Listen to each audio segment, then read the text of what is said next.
It was September 24th, 1983.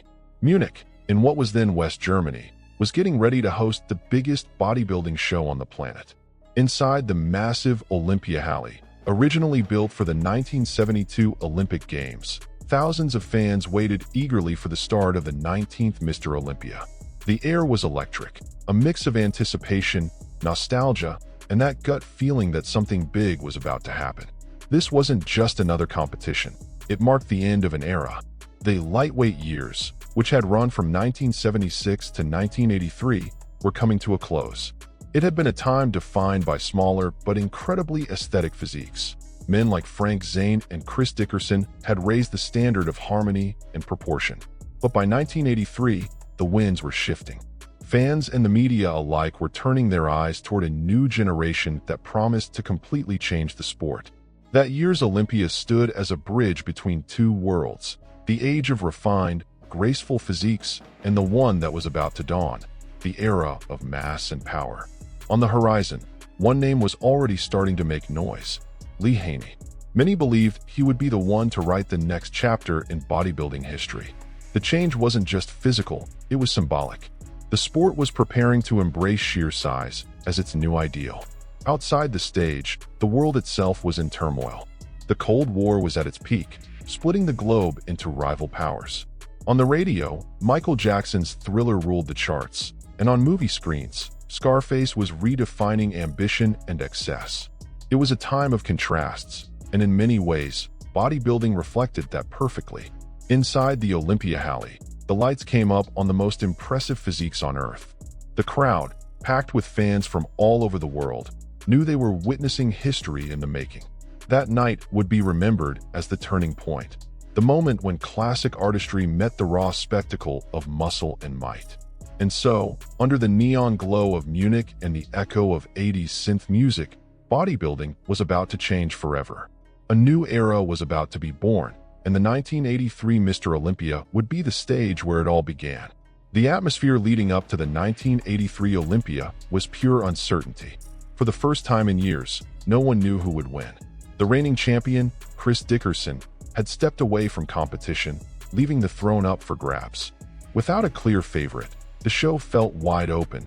Anyone could walk out of Munich as the new Mr. Olympia. It was the perfect chance for a new generation to prove itself. Among the contenders, only Frank Zane carried the weight of past glory. A three-time champion from 1977 to 1979, he was returning at 41, determined to show he still had it. But whispers about a recent shoulder injury raised doubts. Could the master of aesthetics overcome his physical setbacks and close his legendary career on a high note? At the other end of the stage, rising stars were ready to challenge the veterans. Samir Bannout, the Lion of Lebanon, was among them. After years struggling with conditioning issues, he was finally aiming for perfection. Then there was Mohamed Makawai, the Egyptian athlete whose posing was so fluid it seemed hypnotic. And, of course, a young American rookie named Lee Haney, just 23 years old, already turning heads with his incredible blend of size and symmetry. Few realized it, but that young man was about to become one of the greatest of all time. Rounding out the lineup were heavy hitters like Bertil Fox, famous for his insane muscle density, Albert Beckles, the timeless veteran defying age itself, and Germany's own Juice-Up Wilkosch, competing on home turf to the roaring support of local fans. Each athlete brought his own story, his own style, his own reason to fight, and that made the stage even more unpredictable. The bodybuilding magazines called it a true battle of styles. On one side stood the old guard, defenders of classical lines, balance, and proportion. On the other, the new wave, bigger, bolder, and ready to push physical limits. The 1983 Mr. Olympia would be the arena where these two worlds collided: elegance versus brute power, art versus dominance. And maybe it was exactly that uncertainty that made it so thrilling. Everyone in the audience knew they were about to witness something historic, the last stand of the aesthetic era and the silent birth of the Age of Giants. Under the bright lights of the Olympia Halle stage, every athlete carried a different story, and all of them intersected on that decisive night. Frank Zane, the legendary master of aesthetics, stepped out carrying both experience and pain. Few knew that just months earlier, He had suffered a serious bicycle accident that tore his right shoulder. Still, Zane trained as best he could and took the stage with a physique that looked almost unreal in its definition. His body was lighter than in his glory days, but it still radiated harmony and perfection. That night would be his final performance, a farewell worthy of an artist who turned muscle into poetry. Meanwhile, all eyes from the new generation were on Lee Haney, the 23-year-old prodigy, making his Olympia debut. In no time, Haney had already won 2 pro shows and was turning heads for his perfect balance of mass and elegance. But, eager to prove himself, he miscalculated his prep and showed up with less fullness than expected. Still, the audience sensed something special, a different kind of physique, a presence that hinted at the future of bodybuilding. Another standout was Mohamed Makawai, the Egyptian athlete, small in stature but massive in charisma. His nickname, the Magician of Posing, fit him perfectly. Every transition was deliberate, every pose flowed like a dance. The German crowd gave him a standing ovation, captivated by his symmetry and body control.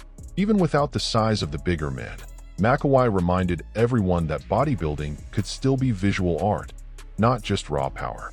Bertil Fox, on the other hand, was the definition of brute strength. With a dense, rock-hard physique and shoulders like fortress walls, the British powerhouse looked carved from stone. His chest, legs, and arms were monstrous, but his back lagged behind, a weakness that kept him off the top spots. When the results came in and Fox was announced in 5th place, the crowd erupted in boos, furious with the judges. Even without the trophy, he walked off stage as the emotional favorite of the night.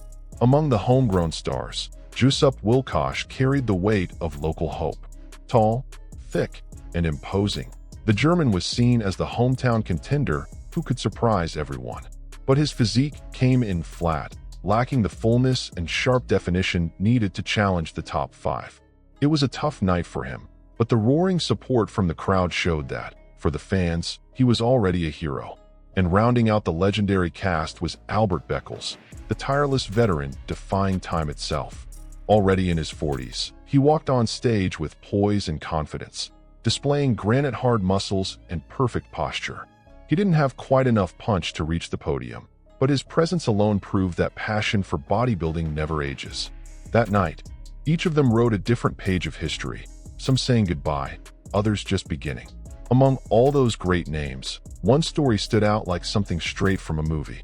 Samir Bannout, known as the Lion of Lebanon, had left his homeland in 1974 chasing a dream to become the best bodybuilder in the world. Charismatic and disciplined, he showed promise early on, but years of frustration nearly ended his career before it even peaked. In his early pro years, Bannout always seemed to hit a wall. In 1980 and 1981, his performances went largely unnoticed. The problem? Water retention, a technical issue that blurred his muscle definition and gave him a softer look. He had the talent, but his body just wouldn't cooperate. Perfection always seemed one step away, and he had to find the secret that separated potential from victory. Everything began to change in 1982, when he finally found the perfect balance between diet, training, and rest. The results were instant, a razor-sharp physique with deep cuts, crisp separation, and flawless proportions. That 4th-place finish at the 1982 Olympia was the first sign that Samir was ready for something bigger. He had mastered his body, and, more importantly, mastered himself. By the time he arrived in Munich in 1983, the Lion of Lebanon looked like a different man. Weighing around 187 pounds, about 85 kilograms, he appeared much larger thanks to perfect symmetry and surgical conditioning. Bannout displayed the dream combination of mass and definition every bodybuilder chases. His physique looked engineered to perfection, every pose revealing mathematical proportions, every detail carved with precision. The audience could feel they were witnessing something extraordinary. But the moment that sealed his name in history came with a single pose, the rear double biceps. As Bannout turned his back to the crowd, he revealed what would become one of bodybuilding's most iconic images, the pine tree-shaped lines etched into his lower back, forever known as the legendary Christmas tree. It was the symbol of a physique so refined and detailed that it redefined what extreme conditioning truly meant. After his victory, An emotional Samir summed up his journey in a single line that would echo through generations. "I trained to the limit. They say you're supposed to train at 100, but I went to 300. It was the statement of a man who had turned mistakes into lessons and pain into perfection. The Lion of Lebanon roared in Munich, and the whole world heard it. As the lights of the Olympia Halle began to dim and the competitors returned to the stage for the final results, the tension was almost tangible. The crowd, about 4,000 people, erupted with every name announced. There were boos, cheers, and shouts of passion, each fan defending their favorite with heart and soul. Amid all that emotion, the world was about to witness the birth of a new champion. After a fierce and unpredictable battle, Samir Bannout was declared the winner of the 1983 Mr. Olympia. It was his fourth attempt, and finally, the dream had come true. The audience exploded in applause, many realizing they were watching history unfold. For the first time, a Lebanese, and also an Asian, athlete stood at the very top of the bodybuilding world. Bannout lifted the Sando trophy with tears in his eyes, the roar of the Lion of Lebanon echoing through Munich. That night's podium reflected both the diversity and evolution of the sport. Mohamed Makawai, with his flawless posing and razor-sharp definition, claimed second place, earning the respect of everyone. In third came the young newcomer Lee Haney, already showing the potential that would soon make him a legend. Frank Zane, the master of classical form, closed his career gracefully in fourth, while Bertil Fox and Jusup Wilkosh rounded out the top six with powerful, memorable performances. Every placing told a story. There were the veterans bowing out with dignity, the rising stars making their mark, and at the center, a champion who had found the perfect balance between art and science. Bannout wasn't the biggest or heaviest, but the harmony of his physique and the confidence of his posing made his victory undeniable. The 1983 Olympia proved that perfection could triumph over pure size. Not everyone accepted the results quietly, though. Part of the audience booed when Bertil Fox was announced in fifth, a reminder of the sport's eternal struggle with subjective judging. Yet when Samir was crowned, respect ultimately won out. The moment brought together emotion, history, and aesthetics in a way few events ever had. That would also be Samir Bannout's only Olympia title, a single win, but one that immortalized him. Some call him a one-hit wonder, but that phrase doesn't do him justice. His victory was a reminder that no matter how bodybuilding evolves, classical beauty and aesthetic balance will always hold a sacred place in the hearts of fans. And that night in Munich, the world didn't just applaud a champion. It applauded a timeless symbol of perfection. The 1983 Mr. Olympia was far more than just a contest. It was a turning point, the moment bodybuilding said farewell to its age of elegance and welcomed a new era. That night in Munich marked the end of the lightweight, symmetrical physiques made famous by legends like Frank Zane and Chris Dickerson, and the dawn of the mass monster era that would explode the very next year under the dominance of Lee Haney. Samir Bannout's victory became iconic precisely because it represented that transition. He was the last champion to weigh under 200 pounds, around 90 kilograms, showcasing density, definition, and flawless proportions without relying on sheer size. His win was a tribute to the classical beauty of bodybuilding, an age when every pose was a work of art and balance mattered more than bulk. For many fans, Bannout remains the perfect link between two worlds. On one side, the refinement and harmony of the 70s. On the other, the explosion of size and power that would define the 80s and 90s. He embodied the final breath of an era when the ideal physique was judged by aesthetics, not just muscle volume. In his lines, there was something artistic, almost poetic, that inspired generations to come. The year 1983 also marked three symbolic moments in Olympia history. The graceful farewell of Frank Zane, closing the career of the sport's greatest aesthetic icon. The unique coronation of Samir Bannout, achieving his first and only world title. And the promising debut of Lee Haney, the young American who would soon become bodybuilding's new face and reign for 8 straight years. 3 different destinies, intertwined in one unforgettable night.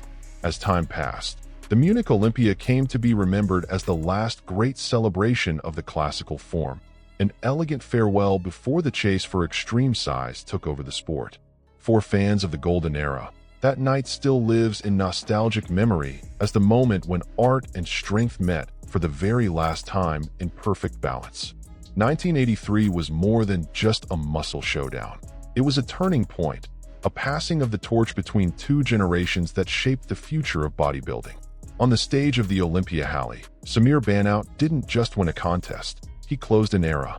With his flawless form and commanding presence, he walked off that stage as the Lion of Lebanon, the last guardian of the classical harmony that defined the sport's golden years. As the applause echoed through Munich, few realized they were witnessing the end of a cycle. Bodybuilding would never be the same again. From that moment on, the sport would enter the age of size, mass, and power, when colossal physiques would dominate the spotlight and redefine what it meant to be a champion. Artistic balance would give way to visual impact, and that transition would begin with a young rising star named Lee Haney. Haney represented the future. His debut in 1983 already hinted that something new was taking shape. The following year, he wouldn't just win. He would begin a reign that would stretch across 8 consecutive titles, turning the Olympia into a stage of giants. What Bannout closed with elegance, Haney would open with power. But if the 1983 Olympia marked the end of an era, it also left behind a lasting lesson. Aesthetics never die.